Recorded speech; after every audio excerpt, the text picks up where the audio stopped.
আসসালামু আলাইকুম। আমের রাজ্যে আপনাদেরকে স্বাগতম। আমরা এখন আছি রাজশাহী নাটোর জেলাতে। আমরা একটি আমের বাগানে আছি। আমার সাথে আছেন নোমান রাজু এবং সালাউদ্দিন। আমরা এসেছি ঢাকা থেকে এবং আমার বাড়ি মূলত এই গ্রামেই। তো আমি আমার বাগানের আজকে সেরা সেরা কিছু আম দেখাবো।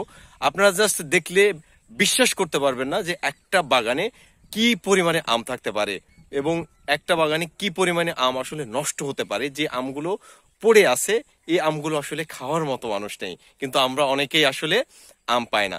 তো চলুন আমি প্রথমত গাছে আমার কিছু আম দেখাই আপনাদেরকে। আপনারা জাস্ট দেখুন যে একটা গাছে আসলে কি পরিমাণে আম থাকতে পারে। এই যে মাটি দেখতে পাচ্ছেন, মাটিতে লেগে আছে আমগুলো। আমি গাছের গোড়াটা দেখাই, গাছের সাইজটা আসলে তেমন বড় না।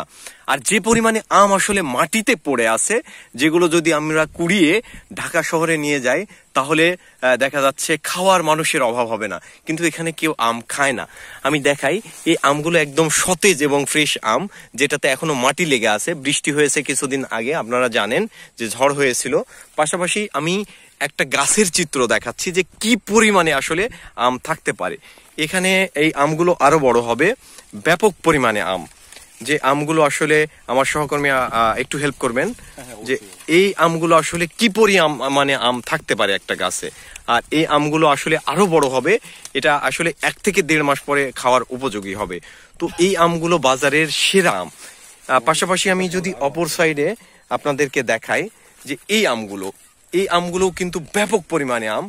আর পুরো গ্রামের পুরো বাগানের চিত্রটাও আমি আপনাদেরকে দেখাবো, যেখানে আসলে ব্যাপক পরিমাণে আম আছে।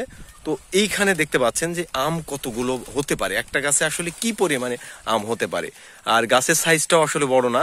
দেখতে পাচ্ছেন এখানে একটা হেলান দেওয়ার জন্য একটা খুঁটি ব্যবহার করা হয়েছে। এই খুঁটির সাহায্যে আসলে এই গাছটা টিকে আছে। পাশাপাশি এই পাশেও কিন্তু একটা আমের গাছ আছে। আর পুরো বাগানটা দেখতে পাচ্ছেন, এখান থেকে যদি আপনি লক্ষ্য করেন সেই দূর দূরান্ত পর্যন্ত এই বাগানটা আসলে বিস্তৃত, বিশাল বাগান। তো এখানে হচ্ছে এই গাছগুলো ছাড়াও বেশ কিছু গাছ আছে। বাগানের ভেতরটা যদি আমি আপনাকে দেখাই, আসলে প্রত্যেকটা গাছই আসলে আমে ভরপুর।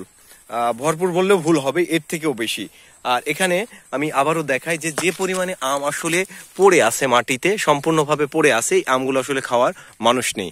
এই আমগুলো সংগ্রহ করে যদি কোনো আচার বা অন্যান্য বিষয়গুলো মোরাব্বা তৈরি করা যেত, তাহলে কিন্তু খুব সুস্বাদুভাবে খাওয়া যেত। আমি আপনাদেরকে এখন দেখাবো যে একটা আমের গাছের নিচে আসলে কি পরিমাণে আম থাকতে পারবে। আমার সহকর্মীরা প্লিজ আমাকে একটু হেল্প করবেন, যে আমগুলো পড়ে আছে আসলে এক জায়গায় করার জন্য আমি আপনাদেরকে একটু অনুরোধ জানাচ্ছি। আপনারা আমগুলো নিয়ে আসুন, যে এক জায়গায় আসলে কেমন, বা একটা গাছের নিচে কেমন। আমার সহকর্মীরা আমগুলো কুড়োচ্ছেন, সাথে আমিও কুড়িয়ে নিচ্ছি আমগুলো।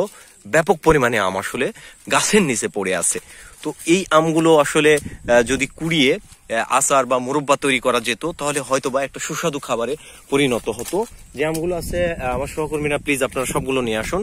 আমি একটু দর্শকদেরকে দেখাই যে একটা বাগানে আসলে আমরা সরাসরি আসলে যখন বাগান থেকে আমগুলো সংগ্রহ করি, তখন আসলে এটার আনন্দটাই আসলে অন্যরকম হয়। আপনাদের সামনে যে আমগুলো আমরা কুড়িয়ে, আপনারাই আসলে কুড়িয়ে আনলেন। তো এখন আমি আপনাদের কাছ থেকে আসলে আপনাদের অনুভূতিটা জানতে চাইবো। প্রথমত আমার সাথে আছেন নোমান রাজু এবং সালাউদ্দিন।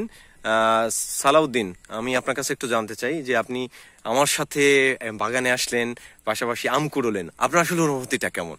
আসলে অনুভূতিটা সম্পূর্ণ নতুন এবং এটা অন্যরকম এবং অনেক বেশি স্পেশাল। কারণ আসলে আমরা সবাই ঢাকাতে কিন্তু আম কিনি এবং আমরা আম খাই, বাট এই আমটা কোথায় উৎপাদন হয়, কিভাবে সংগ্রহ করা হয়, কোত্থেকে আনা হয়, বিষয়গুলো কিন্তু আমরা সবাই অবগত থাকি না। আচ্ছা, আর এই ব্যাপারটা আমরা অবগত না থাকার কারণে কিছু অসাধু চক্র কিন্তু আসলে আমাদেরকে অর্গানিক ফুড বলে, অর্থাৎ বলে যে আমে কেমিক্যাল নেই অথবা হচ্ছে আমে কোনো প্রিজারভেটিভ ইউজ করে না, যেটা আপনি আমি কিন্তু যারা সাধারণ মানুষ তারা বোঝার কোনো উপায় নেই।